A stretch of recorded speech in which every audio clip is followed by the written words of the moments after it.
हम लोग आज भारत पर अरब आक्रमण पढ़ेंगे। आज हम लोग क्या पढ़ेंगे? भारत पर अरब आक्रमण।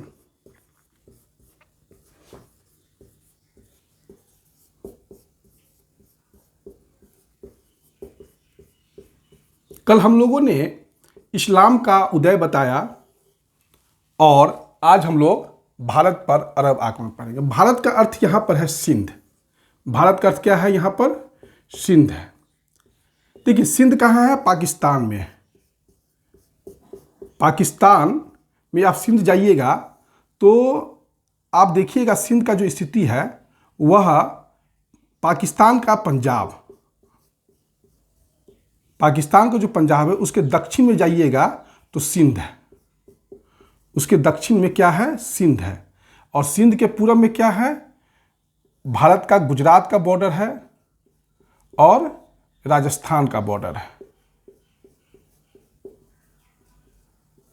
भारत का।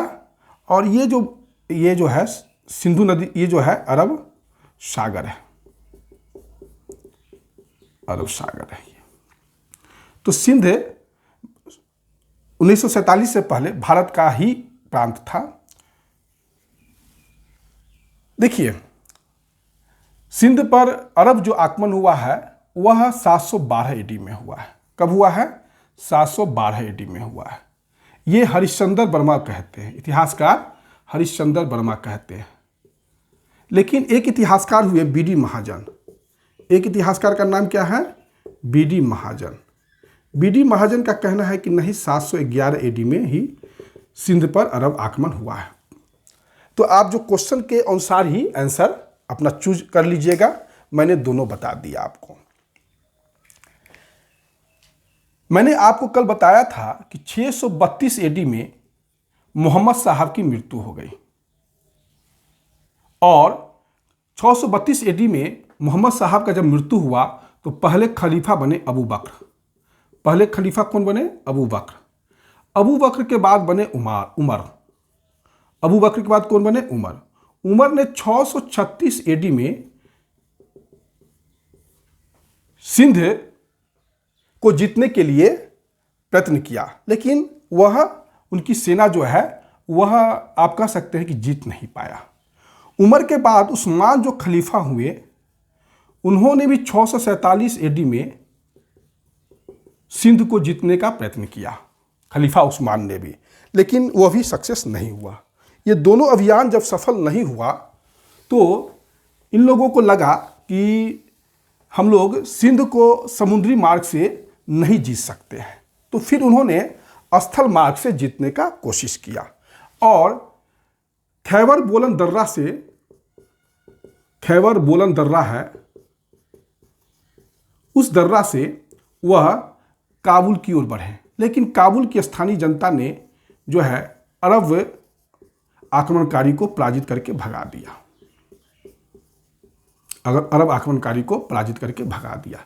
कहने का अर्थ कि सिंध को जीतने का कोई भी प्रयास जो अरब आक्रमणकारी करते थे उसमें वह सफल नहीं हो सके। यहाँ तक कि एक अरब सेनानायक था, उसने खलीफा को यह सूचना भिजवाया कि सिंध को जीतने का प्रयत्न बेकार है, आप छोटी सेना भेजिएगा तो नहीं जीत पाएंगे, बड़ी सेना भेजिएगा तो या तो भूख से मर जाएगा या वो थक के मर जाएगा, और अगर जीत भी गए तो कोई इससे आर्थिक फायदा नहीं है। यह कह के लेकिन सिंध को जीतने का एक समझिए कि प्रयत्न उसके बाद बहुत दिनों तक नहीं हुआ। लेकिन इसी समय एक इराक का गवर्नर था हज्जाज। इराक का गवर्नर था हज्जाज और उस समय उमैयद वंश का ही शासन था। उमैयद, आपको मैंने कल चर्चा किया था, उमैयद वंश का खलीफा वालिद था। उस समय खलीफा वालिद था। खलीफा वालिद का जो समय था वो 712 एडी से 705 एडी से 715 एडी तक खलीफा वालिद का समय था।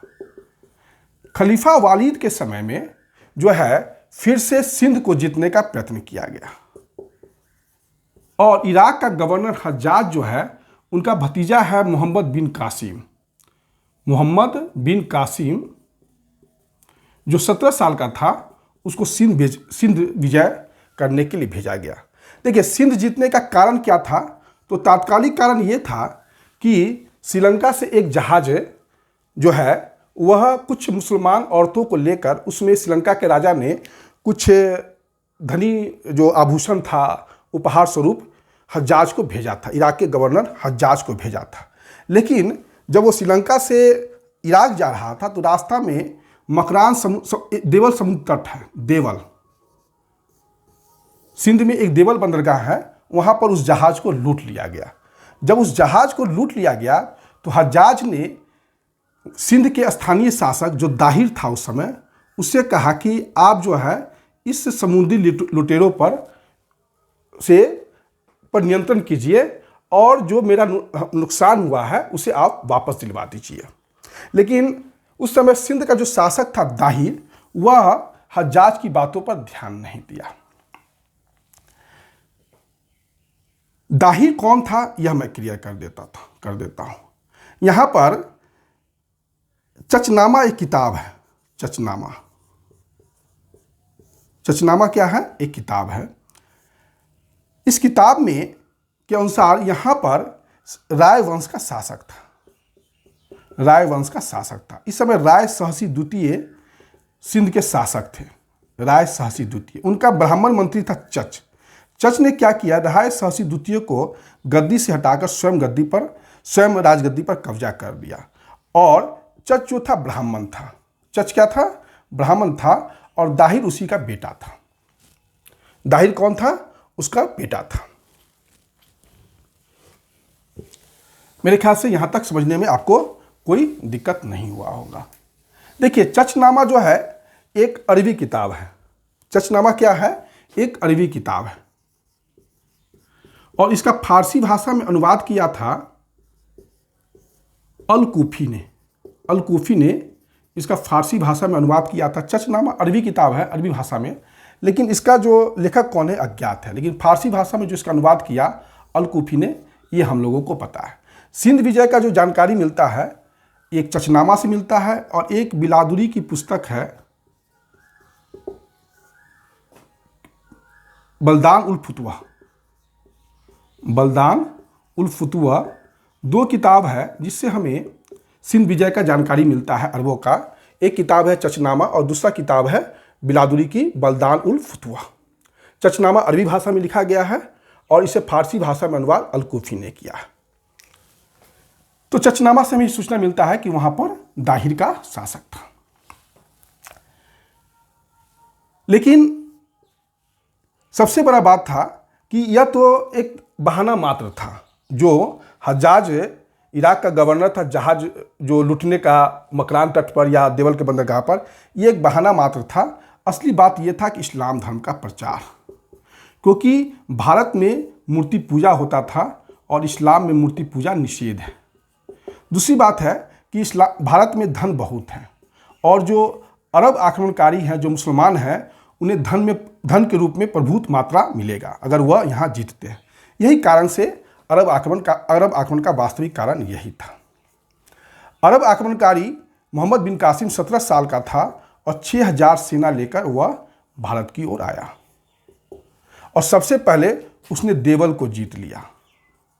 देवल को जीतने में वहाँ का एक ब्राह्मण व्यक्ति जो पुजारी था, उसी ने मोहम्मद बिन कासिम को सहायता दिया। उसके बाद निरून जीत लिया गया। निरून को जीतने में बौद्ध जो उस समय वहाँ पर जो बौद्ध धर्म के मानने वाले लोग रहते थे, उन्होंने मोहम्मद बिन कासिम को साथ दिया। उसके बाद सेहवान को जीत लिया गया और फिर फाइनली मुल्तान को भी जीत लिया गया। लेकिन इसी समय जो है, जो खलीफा है वालिद, वह उसकी मृत्यु हो जाती है। उसकी जगह पर सुलेमान आता है, खलीफा सुलेमान आता है और खलीफा सुलेमान का संबंध हज्जाज से अच्छा नहीं रहता है। तो वह कहता है कि ये जो अरब आक्रमणकारी है मोहम्मद बिन कासिम, उसको तुम बैक कर लो, वापस कर लो। और मोहम्मद बिन कासिम वापस हो जाता है, लेकिन रास्ते में उसकी मृत्यु हो जाती है। यह हो गया अरब आक्रमणकारी का प्रभाव। अरब आक्रमणकारी का जो प्रभाव है, आप कह सकते हैं कि 712 AD से लेकर 854 AD तक था। और फाइनली 854 AD में यह हुआ कि खलीफा के प्रभाव से अरब जो शासक थे वो मुक्त हो गए और 870 AD में अरब पर इस्माइली मुसलमानों का कब्जा हो गया। अरब आक्रमणकारी यहाँ से हट गए, मतलब हटा दिए गए।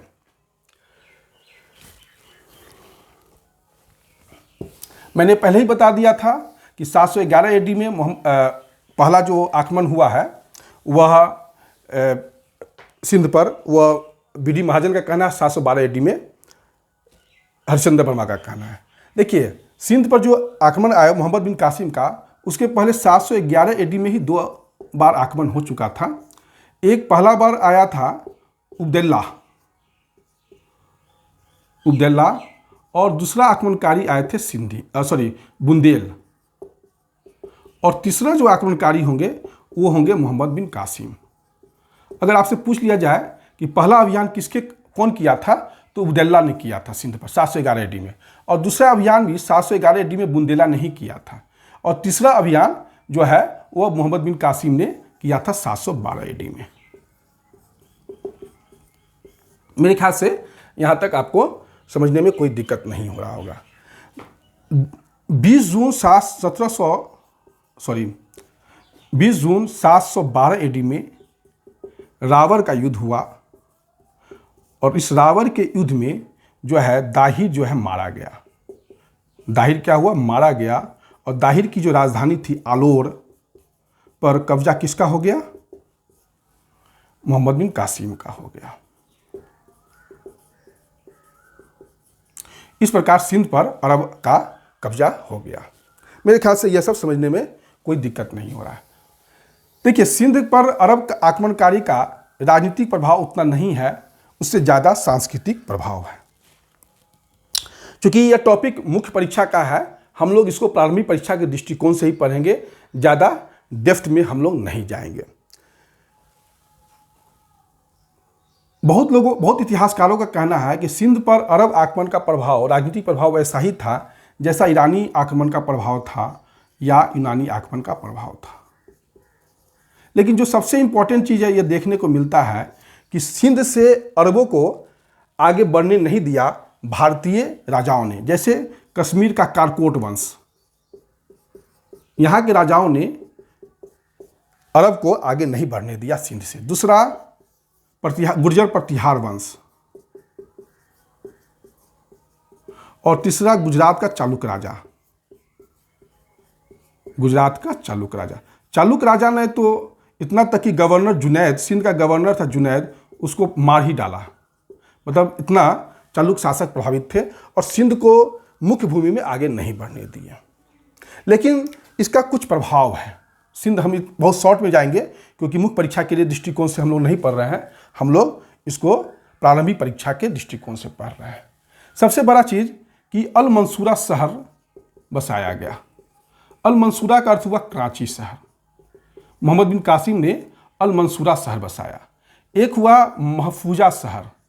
महफूजा जो है सिंध में एक जगह है हैदराबाद। जैसे आंध्र प्रदेश की राजधानी हैदराबाद है ना, उसी तरह सिंध में भी एक हैदराबाद है। वहाँ उसको महफूजा, उसको भी मोहम्मद बिन कासिम ने बसाया था। तीसरा इंपॉर्टेंट बात कि ऊँट पालन, सिंध के क्षेत्रों में ऊँट पालन, खजूर की खेती, ये सब जो है अरब आक्रमण का ही प्रभाव है।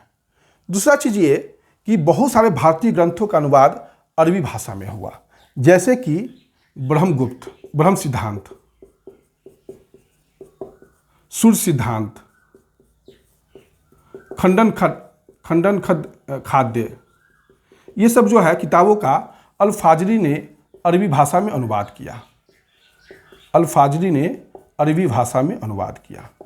तीसरा इंपॉर्टेंट बात कि पंचतंत्र एक किताब है जो आप जानते ही होंगे, उसका अरबी भाषा में अनुवाद कलीला व दिमना के नाम से हुआ।